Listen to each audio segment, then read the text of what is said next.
नमस्कार मित्रांनो. Office politics या विषयावर बोलताना अशी खूप कमी उदाहरणं आपल्याला दिसून येतात ज्याच्यामध्ये सर्वांना पब्लिकली पब्लिकली ऑफिसमध्ये एखाद्या ऑफिसमध्ये घडणाऱ्या ऑफिस पॉलिटिक्सबद्दल चर्चा केली जाते किंवा ते सगळं प्रकरण चव्हाट्यावर येतं. सेबीचं उदाहरण द्यायचं झालं तर आपण जी काही चर्चा आपण करणार आहोत, आत्ता माहिती देणार आहोत, ती सगळी पब्लिक डोमेनमध्ये अवेलेबल असलेली अशी आहे. त्यामुळे आपण कोणाची कॉन्फिडेन्शियल किंवा प्रायव्हसी भंग होईल असं काही डिस्कस करत नाहीये. तर सेबीचं तुम्हाला माहिती आहे, काल सेबीच्या जवळजवळ 200 ते 500 मॅनेजर लेवलच्या मेंबर्सनी कामगारांनी, नोकरी करणाऱ्या लोकांनी, एम्प्लॉईजनी BKC सेबीच्या ऑफिस समोर रस्त्यावर थोडं आंदोलन केलं. त्यांची मागणी अशी होती की सेबीच्या ज्या चेअरमन आहेत माधवी पुरी बुच यांनी राजीनामा द्यावा असं त्यांचं म्हणणं होतं.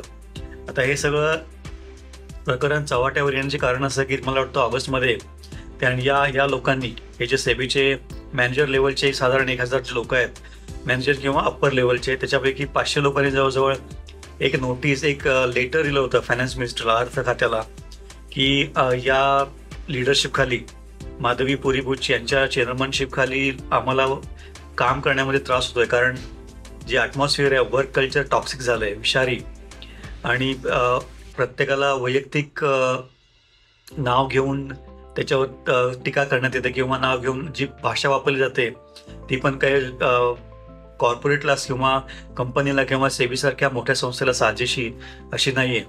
आणि हे प्रकरण वाढत चाललं आहे, त्यामुळे आमचा तणाव वाढत चालला आहे आणि त्यामुळे काम करण्याची जी आमची इफिशियन्सी आहे, ती गतिशीलता, ती कमी होत चालली आहे. आणि त्याच्याबरोबरच या लोकांचा मिनिट बाय मिनिट आमचे ते मॉनिटरिंग करतायत.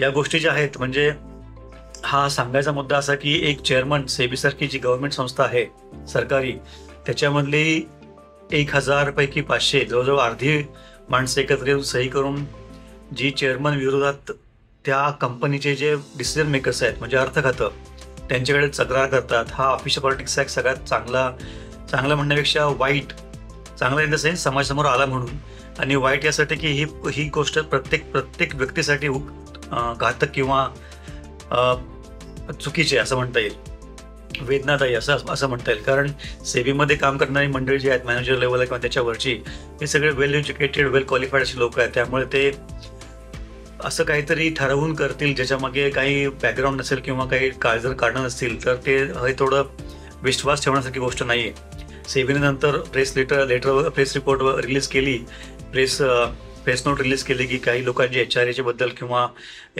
KRA बद्दल त्यांच्या तक्रारी होत्या, त्या सॉर्ट करण्यात आल्या.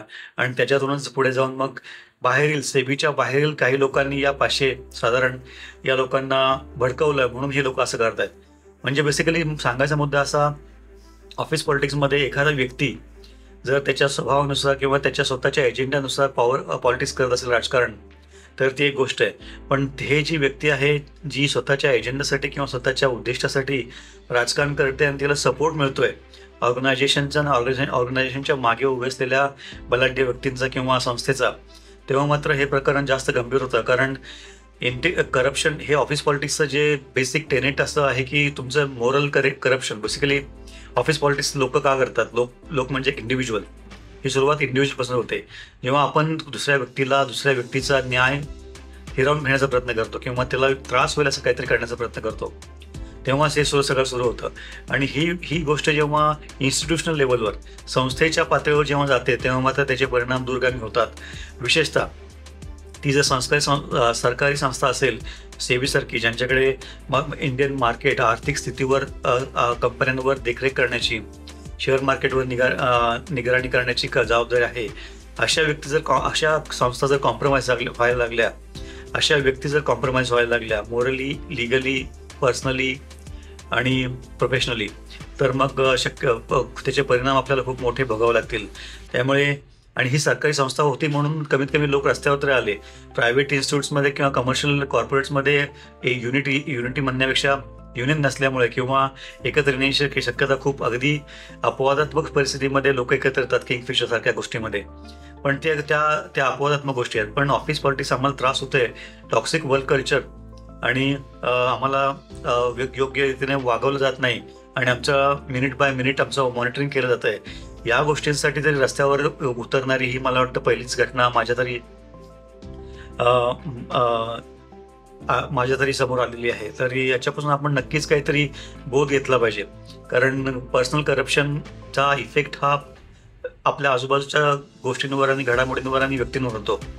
पण इन्स्टिट्यूशनल करप्शनचा जो धोका आहे किंवा त्याची जी धग आहे ती फक्त त्या इन्स्टिट्यूटपुरती किंवा तिथे काम करणाऱ्या लोकांपुरती मर्यादित न राहता ती जगभरची ती पूर्ण देशामध्ये किंवा ती जी इन्स्टिट्यूट आहे, ती संस्था जी आहे, ती ज्या प्रकारचं काम करते त्यांचे customers, internal customers, clients, vendors, partners, लाभार्थी या सगळ्यांपर्यंत आणि त्यांचे रेग्युलेटरी बॉडीज या सर्वांना ते आपल्याबरोबर खाली घेऊन जातात. त्यामुळे या गोष्टीकडे थोडं गांभीर्यानं पाहणं गरजेचं आहे. सेबीसारख्या संस्थेमध्ये असं होता कामा नये.